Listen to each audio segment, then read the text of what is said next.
Halo adik-adik, selamat datang di video pembelajaran SMK. Bersama saya Kak Aswandi.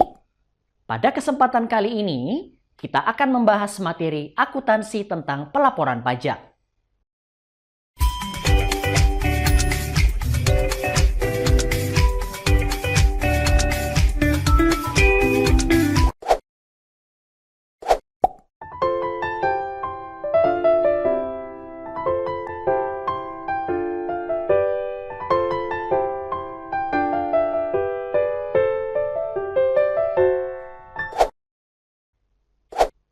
Surat pemberitahuan atau SPT adalah surat yang oleh wajib pajak digunakan untuk melaporkan perhitungan dan atau pembayaran pajak, objek pajak dan atau bukan objek pajak dan atau harta dan kewajiban, menurut peraturan perundang-undangan perpajakan. Adapun fungsi surat pemberitahuan atau SPT adalah sebagai berikut.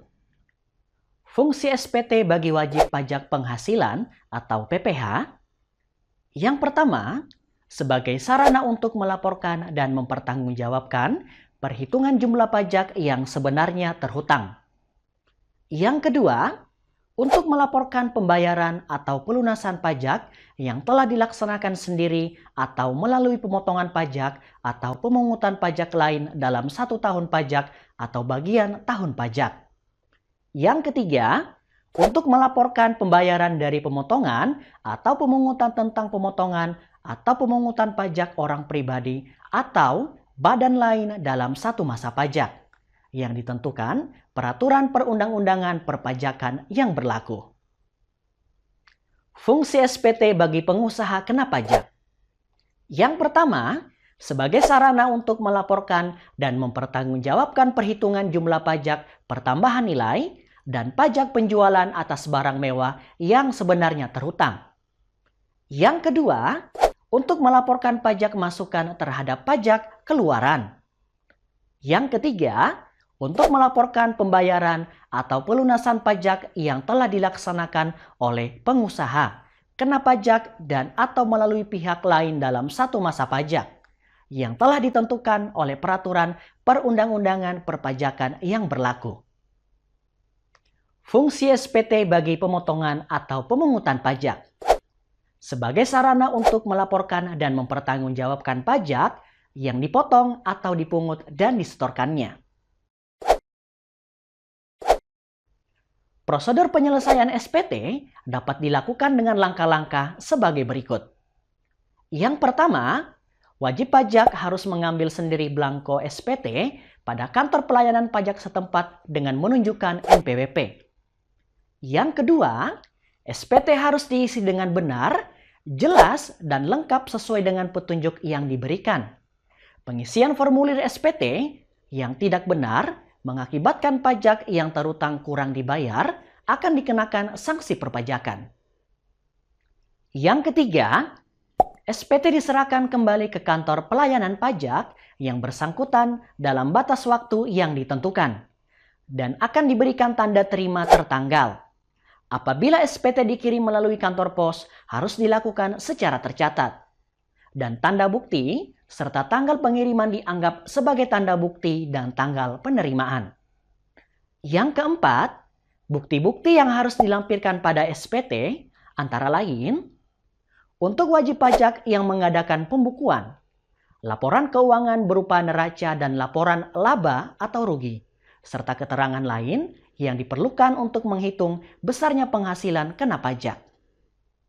Untuk SPT masa PPN, sekurang-kurangnya memuat jumlah dasar pengenaan pajak, jumlah pajak keluaran, jumlah pajak masukan yang dapat dikreditkan, dan jumlah kekurangan atau kelebihan pajak.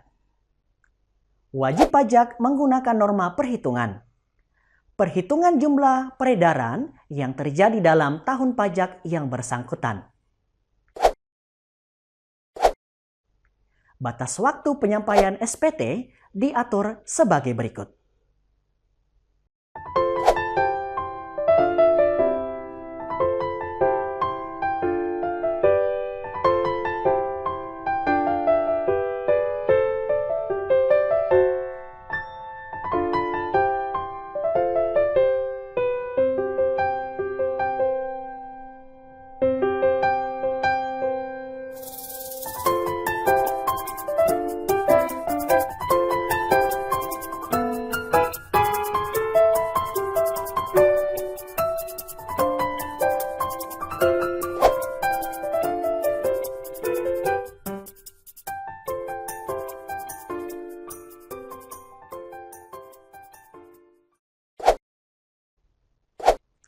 Sanksi keterlambatan dan tidak menyampaikan SPT sebagai berikut.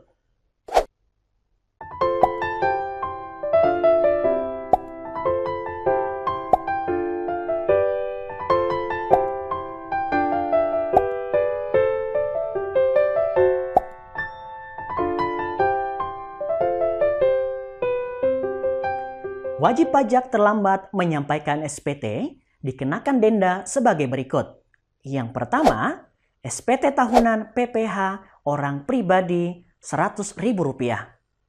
Yang kedua, SPT tahunan PPh badan Rp1.000.000.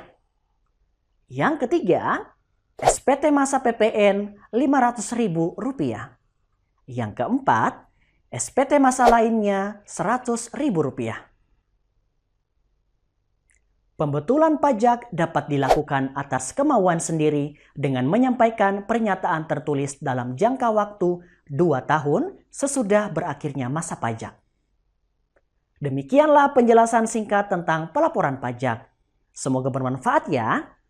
Adik-adik, untuk mengecek pemahamannya, maka silakan cantumkan jawaban soal ini pada kolom komentar.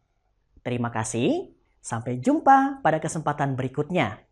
SMK bisa, SMK hebat, selamat belajar.